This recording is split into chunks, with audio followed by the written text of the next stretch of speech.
மல்லி 2 ரூபாய் உன் குந்தலேறி உதிரும் பூ கோடி ரூபாய் பஞ்சு மிட்டாய் 5 ரூபாய் நீ பாதி தின்று தந்ததால் லட்ச ரூபாய்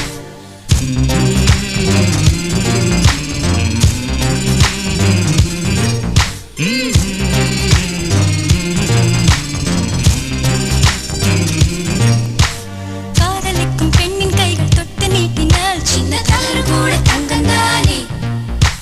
காதலிக்கும் பெண்ணின் வண்ண கண்ணம் ரெண்டிலே மீண்டும் பருவம் கூட பவழம் தானே சிந்தும் வேர்வை திருத்தமாகும்